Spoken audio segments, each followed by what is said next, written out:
todos, soy Eva Pérez, enfermera. Bienvenidos de nuevo a nuestro podcast sobre tecnologías y salud. Un espacio donde, como sabéis, exploramos cómo esas nuevas tecnologías, esas tecnologías disruptivas, emergentes, se están implementando en el campo de la salud y están mejorando la atención y la calidad de los cuidados y los tratamientos a nuestros pacientes y a sus familias. También los profesionales de la salud somos los que llevamos a cabo e implementamos estas tecnologías, pero para poder llevarlas a cabo, para poder aplicar esa calidad de cuidados, necesitamos evidencia científica. Y esa evidencia no puede existir sin una investigación por detrás. Esa investigación tan importante, que hoy en día es tan necesaria, para que nosotros como profesionales hagamos un trabajo de rigor, es llevada a cabo por los investigadores. Y hoy nuestro programa va de investigación. Y para ello vamos a contar con un investigador excepcional, un líder de proyectos de investigación en UCAN High-Tech, aquí en la región de Murcia, y él es Horacio Pérez Sánchez. Bienvenido, Horacio. Hola, muy buenas. Muchas gracias por invitarme a vuestro podcast. Muchas gracias por estar aquí con nosotros. Y bueno, Horacio, voy a resumir tu currículum, que es muy amplio. Ahora nos contarás tu bagaje profesional, pero eres investigador destacado aquí en la UCAM y luego estás en el grupo de investigación o estás especializado en bioinformática estructural y computación de alto rendimiento. Luego tu trabajo en la universidad, sobre todo, o sea, sé que esto a la hora de explicarlo es mucho más complejo y ahora nos contarás tú, pero tú sobre todo yo te veo como un traductor, es decir, algo muy complejo como pueden ser estas tecnologías tan importantes, ¿no?, y tan aplicables, nos lo traduces a nosotros para que lo entendamos y aparte se puede aplicar a la práctica, porque necesitamos a esos mediadores que sepáis, ¿no?, esas dos partes. Así que pues estamos deseando escucharte, Horacio, es un placer tenerte aquí hoy. Bueno, también es un placer para mí estar aquí. Sí, intentando traducir un poco lo que significan todas estas palabras, que son muchas, ¿no? Se podría decir que lo que intentamos hacer nosotros es como mediante computación intentar, por una parte, hay como que dos extremos. Por una parte, intentar predecir cosas que van a pasar relacionadas con bioinformática, ¿no? Fenómenos biológicos de relevancia, también relacionados con la medicina, temas sanitarios, etcétera. Intentamos predecir cosas que van a pasar y en el otro extremo, cosas que ya han pasado, intentamos analizar todos esos datos para que ver para qué nos pueden servir, ¿no?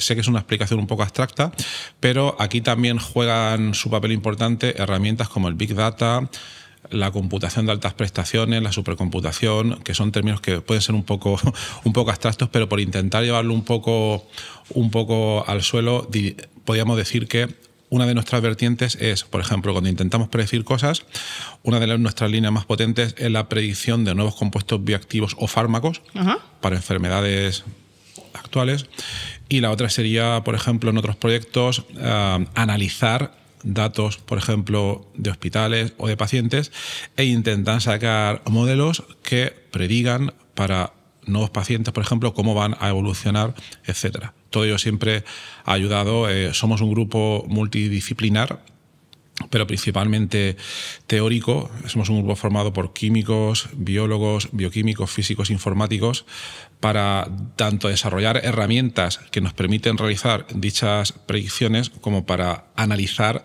todos esos problemas y proporcionar información nueva que pueda ser útil, ¿no? Eso sería un poco un resumen, que no sé si queda claro. Sí, yo creo que sí, se ha entendido perfectamente. Ahora después ya nos lo irá explicando mucho más amplio, pero yo creo que la idea importante de lo que hace, de para qué, yo creo que sí, que se ha entendido perfectamente. Lo que pasa es que para nosotros son palabras muy raras, ¿no? Esto de, como decíamos, bioinformática estructural, computación de alto rendimiento, son palabras que todavía a nosotros se nos quedan grandes, porque no llegamos a ese nivel tuyo. Pero para eso estás tú aquí, para explicarnos un poco en qué consiste ese trabajo y sobre todo los proyectos, ¿no?, en los que estáis trabajando. Así que pues fenomenal. Y en este centro estás llevando a cabo muchos proyectos de investigación, pero hay uno que a los profesionales de la salud nos interesa mucho, ahora nos contarás el resto, pero es este proyecto que hace poco ha aparecido publicado de un sistema, de una solución de inteligencia artificial que es capaz de predecir o la probabilidad de recaídas de una persona que ha asistido a un servicio de urgencia, centro de salud, hospital, ahora nos cuentas tú, y habéis sido capaces de desarrollar un sistema que nos puede predecir si esa persona va a volver a ese servicio de urgencias en un tiempo determinado. ¿Qué pasa? Esto para nosotros es un cambio de paradigma total. O sea, tiene un valor que el que realmente no está ahí trabajando todos los días y ve realmente la carga de trabajo que eso supone, la carga emocional para el paciente y para la familia de tener que volver por un problema que se supone que ya estaba solucionado. O sea, esto al final, el sistema hace que se tambalee, porque se gastan recursos que no haría falta gastar. Entonces ya es tanto a nivel de pacientes y familia, a nivel de profesionales, que somos los que vamos a implementar esta solución, como a nivel de sistema. Cuéntanos este proyecto y cómo crees tú que impactaría en estos niveles, ¿no?, de atención. Bueno, has dicho una cosa muy importante, que conectándolo con lo anterior, insisto en que es muy importante que muchas veces las investigaciones que se hacen, etcétera, puedan llegar al público, como ha pasado con la investigación que estás comentando tú, para que sean conscientes de las posibilidades reales, porque nosotros, en nuestra miopía, como si dijéramos, para nosotros muchas de las cosas que hacemos nos resulta totalmente claro su potencial y todas las cosas que se pueden hacer, pero para otros colectivos no. Entonces, es muy importante todas estas actividades de divulgación, de difusión de la investigación, para que otra gente las vea y diga, ostras, yo no sabía que esto era posible, quiero saber más, o a raíz de esta noticia nos han contactado otras personas para decir, oye, ¿se puede hacer también esto o esta otra cosa? Entonces, eso es importante. Es decir, el hacer conscientes a los diferentes participantes en el sistema sanitario de las posibilidades. El problema es que muchas veces, aunque nosotros como investigadores podamos tener una idea de lo que se sabe o no se sabe, normalmente estamos equivocados. Cosas que consideramos muy obvias no se saben, entonces tenemos que ser capaces de intentar transmitirlas en un lenguaje por lo más claro posible y a través de todos los medios posibles, sí, etcétera. Tampoco te da la vida para hacerlo todo. Por eso, gracias a muchas de las personas que trabajan aquí, es posible que luego todas esas noticias pues lleguen al público. Y luego, en cuanto a esta investigación, si quieres te lo resumo un poco. Sí, totalmente. Estoy deseando. Pues se trataría, bueno, lo primero que hay que decir, este es un proyecto liderado por mi compañero Juan José Hernández Morante, investigador del grupo UITA de la Facultad de Enfermería de la UCAM. Y entonces, él, la idea nació de él, era acceder a a un dataset, a una base de datos que tiene el Servicio Murciano de Salud, que se origina de la base de datos Selene y que contiene, lo sabréis vosotras probablemente mucho mejor que yo, contiene gran cantidad de datos. Entonces, esos datos, primero hay que tratarlos, hay que anonimizarlos, obviamente, y hay que hacer un diverso tipo de tratamientos. Y entonces, bueno, claro, en toda investigación uno se hace primero una pregunta, ¿no? Dice, vamos a coger estos datos a ver qué pasa. La pregunta que tenía mi compañero Juanjo era, bien, ¿sería posible a partir de estos datos, lo que has comentado tú, ¿no?, generar un sistema que permitiera predecir las posibilidades de recaída para nuevos pacientes que llegan, con todas las ventajas de que eso se pudiera hacer, ¿no? Entonces, bueno, en esta investigación no me quiero meter mucho en la parte técnica, pero lo que hicimos fue, la idea era suya, nosotros a lo que estamos acostumbrados es en aplicar las herramientas de inteligencia artificial principalmente al mundo de la química, al mundo de la biología, pero también no salimos muchas veces, porque es un mundo común, el mundo más de la medicina, de la enfermería, etcétera. Entonces lo que hicimos fue coger todo ese tipo de datos, aplicar sistemas de inteligencia artificial. No me gusta, sé que es inteligencia artificial la palabra, pero yo prefiero, yo prefiero llamarlo machine learning o aprendizaje automático, que al fin y al cabo yo no veo esa inteligencia todavía, por ser, luego si siquiera hablamos de eso, pero no veo esa inteligencia todavía ahí, en el sentido de que son algoritmos desarrollados por diferentes investigadores y que lo que hacen es procesar una serie de datos con dos objetivos. El primero es intentar generar un modelo predictivo, que es un poco lo que estábamos comentando. Es decir, vale, cojo todos estos datos de personas con muy diferentes perfiles que han recaído o no han recaído y que tienen diferentes características. Entonces, nuestros algoritmos procesan esos datos para generar un modelo. El modelo, lo primero que debe ser capaz es de poder predecir un nuevo paciente. Eso se ha hecho durante... o mejor dicho, ha existido la tecnología para hacer eso desde hace muchísimo tiempo. Pero el problema es, muchas veces, ante una gran cantidad de datos, no es posible procesarlos por los altos requerimientos de cálculos que tienen, y entonces es necesario acudir a estrategias de supercomputación para poder procesarlos, el Big Data, etcétera. Eso por una parte. Segundo, tú puedes generar este modelo que estamos comentando, que predice recaídas de pacientes, etcétera, pero estos modelos han sido clásicamente una caja negra, que es lo que se suele decir. Sí. El problema de la caja negra. ¿Para qué quiero un modelo? El modelo, claro, para tú poder fiarte de él, lo que se ha hecho clásicamente es que se le pasan diferentes pruebas. Tú coges los datos originales y los divides una pequeña parte de datos que no va a haber y luego otra gran parte que utilizas para entrenarlo, y luego lo que intentas hacer es que esos datos que no ha visto, a ver si es capaz de predecirlos porque sabes lo que va a pasar con ellos, ¿no? Entonces, el problema en realidad es que muchas veces el algoritmo lo hace bien, y digo que es un problema cuando no sabes por qué lo está haciendo. Cuando no sabes por lo que está haciendo. Porque podría ser que... voy a irme a un caso bastante rápido. Hay un ejemplo clásico que es un estudio que hicieron en Estados Unidos. Estaban en una piscifactoría y estaban desarrollando un algoritmo de visión por computador para discernir entre truchas y salmones. ¿Vale? La piscifactoría allí producían los dos, pero en determinada parte tenían que separarlos, era un proceso costoso y tenían que desarrollar un algoritmo que mirase a las imágenes y fuera capaz de clasificarlo. Bueno, entonces entrenaron el algoritmo fue un algoritmo tipo caja negra. Al final la relación de rendimiento que tenía era bastante buena, pasó esos tests que comentábamos y tal, y dijeron, vale, estamos satisfechos, ahora nos vamos a ir a aplicarlo a otra piscifactoría que estaba en otra ciudad en Estados Unidos. ¿Qué fue lo que pasó? Que vieron que fallaba estrepitosamente. No era capaz de predecir bien cuándo era un salmón o no. Y entonces, claro, se abrió la investigación de por qué, y por resumir un poco la historia, lo que comprobaron fue lo siguiente. Cuando el algoritmo se entrenaba en la primera piscifactoría, cuando le pasaban una foto de una trucha, pues era simplemente la trucha aquí. Pero cuando era un salmón, por algún motivo que desconozco, quizás porque era más grande o lo que sea, se veían los pulgares de la persona que estaba poniendo el salmón. Entonces, ¿qué fue lo que pasó? Que el algoritmo lo que aprendió a ver como clave discriminatoria eran los pulgares. Eran los dedos. Eran los dedos.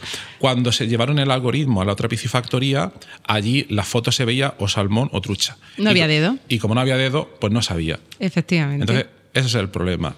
Y el problema se reduce a saber qué está haciendo la caja negra por dentro. Entonces, desde hace unos años han surgido una nueva ola, digamos, dentro del mundo del machine learning, que se llama interpretabilidad o explicabilidad, dependiendo a quién se lo preguntes, que básicamente consiste en abrir esa caja negra y ver dentro qué es lo que está haciendo. Si nosotros hubiéramos abierto la caja negra en el caso de los salmones y truchas, nos hubiera dicho, yo me fijo únicamente en los pulgares.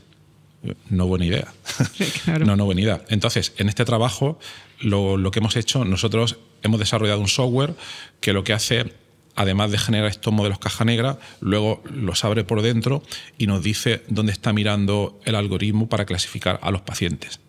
O sea, que vosotros habéis metido, se puede decir, como una parte de inteligencia artificial explicativa. O sea, explicáis al profesional de la salud que realmente es el que lo va a utilizar, porque ese es un gran problema que tenemos nosotros, que lo que no entendemos o no sabemos por qué ocurre, nos cuesta mucho utilizarlo.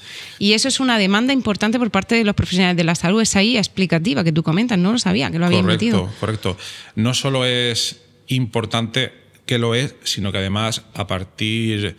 es un requerimiento regulatorio muy fuerte a nivel europeo. Un nuevo reglamento, sí. Europeo. Han salido las nuevas normas y demás.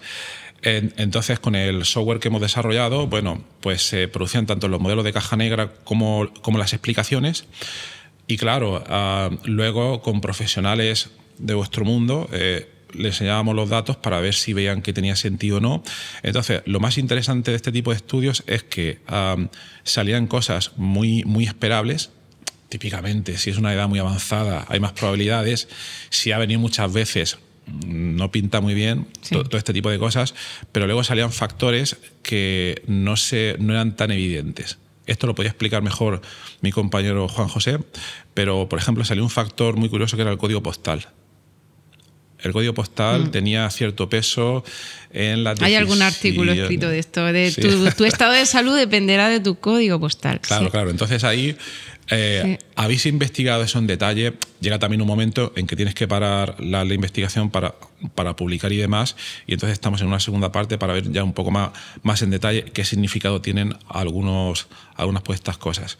Entonces, con lo que hemos podido hacer ahí es generar un modelo explicativo, como comentas tú, para que luego con ese modelo los diferentes responsables que se dedican a recibir este tipo de pacientes pues puedan ver cuando llega un paciente, esos datos se pueden pasar por el modelo y que te dé la explicación de decir, vale, este paciente yo creo que va a evolucionar bien o va a evolucionar mal y las razones son estas. Obviamente también hay que tener en cuenta que la inteligencia artificial o machine learning no es ninguna magia y que no va a funcionar nunca al 100%, que esto es uno de los mitos que yo creo que llegan luego al gran público. Hay un porcentaje de error, como si dijéramos, y entonces cuando tú estás trabajando con un modelo, a ver, diferenciar entre salmones y truchas, si lo haces mal no creo que se vaya a morir nadie, ¿vale? No, pero claro, si estás en el hospital es muy importante, ¿no? Entonces ahora, por lo que se está abogando también a nivel regulatorio, volviendo otra vez a ese tema, es que cuando tú creas un modelo de inteligencia artificial que se va a emplear en este tipo de contextos, es un poco similar a cuando tienes un fármaco y tienes el prospecto donde te dice las limitaciones que tiene y todo eso. Entonces, todo modelo a partir de ahora tiene que tener, primero, explicabilidad. Luego también que se explique un poco las posibilidades de acierto que tienen estos algoritmos. También muy importante, que esto no se suele decir, en qué condiciones se ha entrenado. Me explico. En este proyecto, este modelo se ha entrenado con pacientes pertenecientes a la región de Murcia. ¿Se podrían extrapolar las condiciones de este modelo, por ejemplo, si nos vamos a China? Pues habría que verlo, pero al menos hay que ser consciente de que nos estamos yendo a lo que técnicamente se llama otro dominio de aplicabilidad, que si es muy diferente, pues hay que ser al menos consciente de que podría presentar algunas limitaciones. Obviamente, el sentido común nos dice que si un paciente es muy mayor, y eso también en China probablemente pase, pero quizás hay otros factores pues que pueden cambiar. Entonces, lo ideal para solucionarlo sería volver a entrenar el modelo con datos de pacientes de China para ampliar el conjunto de datos con el cual ha sido entrenado. Entonces, bueno, eso es un poco a grandes rasgos el proyecto acometido. Fenomenal. Entonces, ahora estáis como depurando el modelo, se puede decir, lo estáis reentrenando. ¿En qué momento estáis? Ahora estamos viendo posibilidades de ampliarlo con más datos de otros centros. Y también estamos intentando profundizar un poco más pues, en algunos de los aspectos que nos han salido. Por ejemplo, el dato del código postal es muy interesante. Y ahí, claro, eso conectándolo otra vez con el tema que comentábamos antes de los grupos de investigación multidisciplinares, sí. Aquí ha sido muy interesante y conectándolo también con el tema de UCAM High Tech, ha sido muy interesante porque aunque nosotros al procesar los datos nos salía que el código postal era muy interesante, pero nosotros no disponíamos de los conocimientos para una cosa que voy a comentar que parece muy simple, pero reflejar eso en un mapa. Hay que tener unos conocimientos de cartografía, etcétera, etcétera. Y entonces sí, hemos tenido la suerte que, mira, por este pasillo que va al fondo, nosotros estamos al final, justo a la mitad, está el grupo de investigación que está en el proyecto Smart Lagoon, que es un proyecto que estudia el Mar Menor, entonces son expertos en cartografía. Entonces todo. Simplemente nos pasábamos por allí, oye, ¿tú puedes hacer esto? Porque yo te he visto muchas veces mapas de esto. Ah, sí, tal. Enseguida. Eso es una maravilla, o sea, eso es un lujo. Entonces, por eso, por conectar un poco por lo que comentabas antes. Entonces, sí, estamos viendo cómo profundizar pues, en alguno de estos aspectos, porque este es a veces uno de los grandes problemas que tampoco se menciona mucho, al menos de manera directa, pienso yo. El problema de la inteligencia artificial es no solo ya tener un gran conjunto de datos, sino que ese conjunto de datos sea lo más representativo posible para que su rango de aplicabilidad sea mayor. Exactamente, pues yo creo, que se ha entendido perfectamente ese proyecto que estáis haciendo, muy útil, porque cuando ese proyecto llegue a su fin ya ojalá podamos utilizarlo es lo que te digo, que no solamente va a impactar en la salud del paciente, que es lo primero, sino en todo el ecosistema sanitario, en esas familias que ya no van a tener que volver a llevar a ese paciente o que ese problema se va a saber por qué tiene que volver. Y luego en los profesionales a la hora de utilizarlo, porque se va a gestionar mejor el tiempo y el trabajo y el sistema. Porque ahora mismo, de cara hacia dónde va la población, es a envejecer. O sea, nuestro envejecimiento ya es imparable. Vamos a tener más personas mayores pluripatológicos, como tú bien comentabas. Y por otro lado tenemos un déficit ahí de profesionales de la salud que nos están faltando un poquito. Con lo cual, toda herramienta que a nosotros nos pueda facilitar o hacer más eficiente nuestro trabajo a nivel sistema, pues sea bienvenida, porque siempre que esté, como tú dices, validada, con unos datos que estén depurados, que esté un sistema bien entrenado y validado al final por los profesionales de la salud que lo van a utilizar. Pero es necesario ahora mismo, porque el sistema, si no, no va a ser sostenible. O sea que todo lo que hagáis en ese sentido a nosotros nos viene fenomenal. Totalmente. Y yo creo que además también, ya no es por nosotros, pero despertar un poco la conciencia en los diferentes sectores, a todos los niveles, de que estas cosas existen. Sí. Porque quizás, no lo sé, mi impresión es que a nivel más del público común, parece que la gente tiende a asociar inteligencia artificial, ChatGPT, normalmente no es la única posibilidad. Entonces creo que es muy importante que todas estas cosas lleguen a todos los actores principales del sector sanitario, porque a veces es sorprendente porque se recolectan estos datos, pero se quedan ahí. Sí, tenemos muchísimos datos en el sistema de salud, muchísimos, y muy útiles para muchos proyectos, pero tenemos que conectarnos. Claro. O sea, hay que conectar esa parte investigadora con esa parte asistencial, práctica clínica, todo eso. En el momento que se hagan esas sinergias, lo que tú has hecho, pues pueden salir maravillas, o sea, muchísimas herramientas, pueden salir soluciones. Entonces yo lo que veo que no solo en este tipo de proyecto ha surgido de nosotros la motivación de hacerlo, lo hemos contactado aquí y allá, pero esto también debería pasar en la otra dirección, que no por nosotros, pero que a los profesionales sanitarios, habrá algunos que tengan mayor o menor poder de decisión, pero los diferentes actores que sepan que existen y que ya contacten, no a nosotros necesariamente, pero a uno u otro, que sepan que hay gente que no solo hace papers, hay que hacerlos, pero que pueden participar en añadir pues todo ese valor a datos que se están generando sí o sí, y se generan, lo sabréis mejor que yo, gran cantidad de datos pues de todo tipo. Entonces ahí hay un filón, básicamente, yo creo. Exactamente, un petróleo muy importante. Sí, el petróleo de la IA, como se suele decir. Pues fenomenal, porque yo es verdad que es un proyecto que a mí me llamó mucho la atención y creo que puede ser, una vez que lo terminéis, muy útil, pero bueno, necesita su proceso, claro, su reentrenamiento, su depuración de datos, su anonimización, todo para cumplir ese reglamento de inteligencia artificial europeo. Y bueno, y en ese camino estáis. Pues Horacio, yo me tiraría ahora, pues sabes, tú te he comentado que a mí es un tema que me encanta, este tema tecnológico de la inteligencia artificial y computación cuántica, me parece un mundo todavía por descubrir, pero tenemos que finalizar. Así que solo agradecerte de verdad el haber compartido con nosotros este amplio conocimiento que tienes, que esperamos en siguientes episodios poder volver a hablar contigo, para que nos vuelvas a contar cómo van tus proyectos, esos proyectos nuevos, y ojalá cuando volvamos a hablar, ese proyecto de predicción de recaídas en los pacientes en urgencia se haya podido ya implementar, o por lo menos estar, aunque sea en fase beta, ¿no? Ahí empezando, y darte la enhorabuena por tu trabajo, porque es impresionante, de verdad. Bueno, pues muchas gracias a vosotros por la entrevista y bueno, sobre todo espero que